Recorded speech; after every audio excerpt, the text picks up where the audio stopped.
Simulan na natin!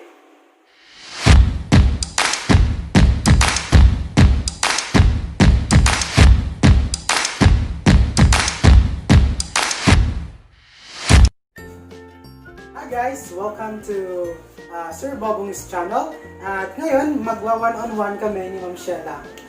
Ito yung matagal na hinihintay ninyo, mag-one-on-one kaming dalawa. Okay? So, This is it, guys. bukas, no? December 16 ay birthday ni Ma'am Shiela. Happy birthday! Ano ang dapat abangan sa December 19? Dahil magkakaroon tayo ng live streaming kung saan si Ma'am Shiela ay magbibigay ng Mga kaang with gardening tools. okay? So, ano yung gagawin ninyo? Kailangan na lamang tingnan ang video nito at tandaan ang mga importanteng detalye sapagkat kung ano yung laman ng video nito ay ang magiging katanungan ni Ma'am Shiela. At pag tama ang iyong sagot, meron kang Kaang at gardening tools. yes! Yeah! Yes, masaya, di ba? Okay, watch First her time. vlog and win a pot and gardening tool! Okay, so eto yung mga questions. Bubunot nito si Ma'am Shiela and kailangan niya sagutin without bars. Oh, without bars. Walang tigil-tigil. Ano naman yung parang kinakabahan ako. Nakakakaba naman yung mga tanong nyo. Yes, so if you don't mind ma'am, ilang taon ka na bukas? It's, bukas, I'm gonna be double 33. Oh, 33! Wala na sa kalendaryo, eh! Pero, Nasa loto pa rin. wala pa rin jowa! Bakit ikaw may jowa ka na ba? Cut. Wow. Okay, so ready na tayo? Okay. Okay. Magsisimula na? So, ganito na lang. Ako na lang pipili ng sagot para solo mo yung camera. Okay? Wow, lakas maalaala mo kaya, ah? Ma'am Charo, ikaw ba yan? Okay? Unang katanungan. Last message you want to tell to the person who hurts you. My God. Oh my God. Ito, sana naging masaya ka kahit wala na ako. Ay, may ganun. Ay, ba't siya parang iiyak? Parang siyang iiyak. Yan. Sana na naging masaya ka kahit wala ako. Kasi ako, nakamove on na ako. Ay! Parang nandyan pa rin yung kirot. Wala. May trivia. Magkasabay kami ng birthday ng ex ko. What? Oh! That's why ayaw na mag-celebrate ng birthday kasi sasabay daw sila ng Totoo birthday yun. ng ex niya. Magkasabay kami ng birthday. First question pa lang, parang pinagpapawisan na ako, Who was the last person who made you cry and why? God. Kailangan pa mag-itanong yun? Kayo, mga guys. Kasi, hindi nyo ako pinansin. Gutom na gutom ako. Bakit nga ba pinaiyak nyo ako? Thank you na lang kay Ma'am Case. Hello, Ma'am Case. Thank you. Kasi, nagbigay ka ng pagkain. At least na naisan yung pakiramdam ko. So kami yung huling nagpaiyak sa'yo? Oo! Kasi parang feel ko hindi, wala kayong concern sa akin. Oh, sige. Kawawa naman ako, Ketch. Sorry na. What color of panty that you always wanted to wear? Ay, nako. Ang gustong-gusto ko talaga is black. Kasi black, hindi nakikita yung mga... Ang gusto ko is black kasi parang malinis siya tingnan. Kahit hindi mo nakikita malinis siya. Parang ganun lang. If you had 3 wishes, what would you wish for? 3 wishes, siguro, first is, health. Healthy? My God! Ganito man ang feeling, pinagpapawisan ako. First is yung good health. Hindi lamang ako, kundi pati na rin ang family. Tapos, second siguro, sa pang-araw-araw na meron akong lakas para magtrabaho para sa sarili at sa pamilya. Then, siguro peace. Diba?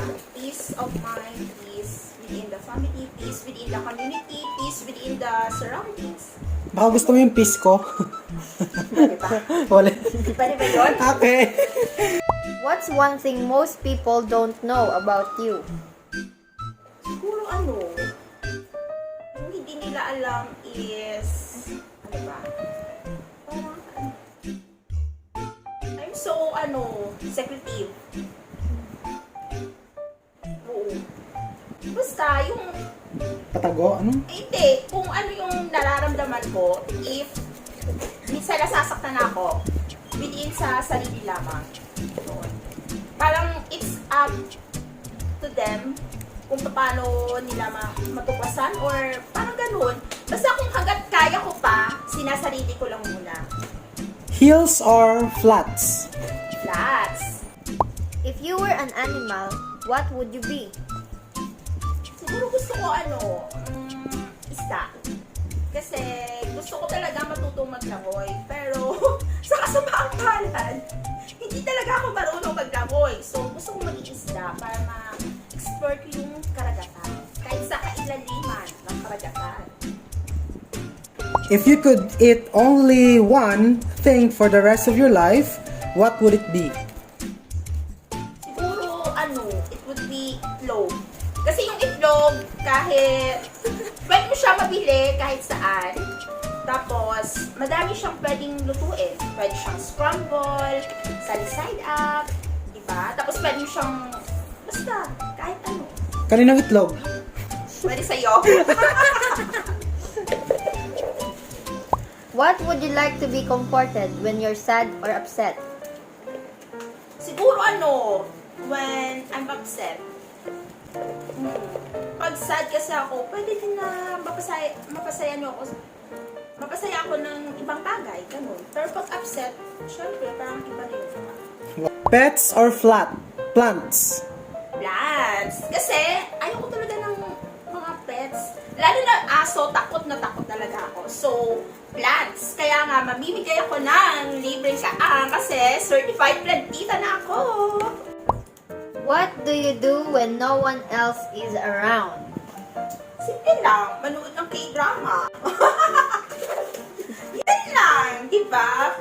Tapos magtanim. Oh, okay na yun. Motto in life? Diyos ko naman. Okay, my motto in life, everything happens for a reason.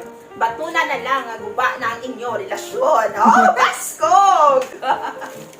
Do you have any regrets? If so, what are they? Siguro yung hindi ako naghanap na stable job or permanent job nung kabataan ko pa. So, parang gano'n, di ba? Kasi as you age, parang nag-iiba na yung yung pananaw mo sa buhay. Yes. So, inamin mo na matanda ka na? Hindi naman masyado. Hindi naman siguro halata sa mukha. When was the moment in your life you laughed the hardest? Nung hindi nila alam yung dinadamdam ko, ay, parang ang hirap talaga nun, as in, yung kahit na pinipilit mong ngumiti, kahit isang segundo lamang, parang wala. As in, tapos yung nafe-feel mo is parang nagiging manhid ka na. Yung parang hindi ka na yung dating ikaw, parang hindi ka pa. What embarrasses you the most?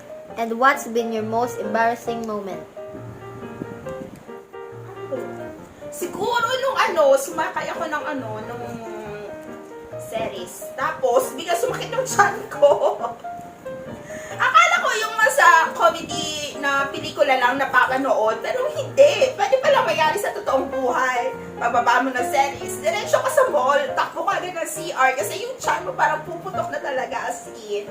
Buti na lang nakaabot. Wala bang CR yung series nun? Wala pa. Ordinary lang siya na series. Kaya walang CR. Give an inch. What? Give. 6 inches? Yan yung gusto mo? 6? Yan ba? Parang katamtaman lang. Describe yourself in only 3 words. Ito. 3 words. 3 words. Masarap. Mabango. malinis. Oh, di ba? When you can't sleep, what keeps you up at night? Iniisip ko kung kailan ba ako magkakajowa. Di ba? Nakakaloka. Jowa, jowa, jowa. What do your lips taste like? It tastes like sweet candy. Coffee or tea? Coffee! Sarap magkape. Lalo na pag kayo ang kasama. Ilang beses ka nagkakape sa isang araw? Pag medyo sumasakit ang ulo, mga 3 times a day. Pero pag natural lang, once a day. Love or food? Food. Pwede love? Pwede both. Who was your first crush? Ay, first crush ko si Danny Aldefonso. Wow! Kasi siya ang magaling na basketballista from San Miguel. Ay, di ba? Mahilig ako manood ng basketball. Local. Local yan, si Danny Aldefonso. Like kapitbahay nyo, sa Iloilo. Ano? Parang wala eh. Wala. If you were a food, what would you be? Ay, spaghetti. Kasi yung spaghetti, masarap ako magluto niyan. Tapos, specialty ko yan. And then, parang pasta ako na mahaba ang pasensya. Hugs or kisses? Hugs. Kasi pag hugs, yung parang naku-comfort ka. Unlike pag kiss ko. Minsan diba, nakikiss na. Tapos wala. Favorite hugot line? Ay, pag nagparamdam sa'yo ulit ang ex mo, malamang palpak ang ipinalit sa'yo. Oh! Yeah! Congratulations, Ma'am Shiela. Nasagot na lahat ng katanungan natin without bars. Okay? So, hopefully na mas nakilala natin si Ma'am Shiela. Tandaan ninyo ang mga sagot niya kasi yan ang itatanong niya sa December 29, Para sa live. December 29, December 19. 19. Okay? Para sa December 19, para manalo kayo ng Kaang at gardening tools! okay? So, huwag niyong kalimutang i-subscribe, mag-like, mag-share, at i-hit ang notification bell, all, para updated kayo sa mga susunod naming videos.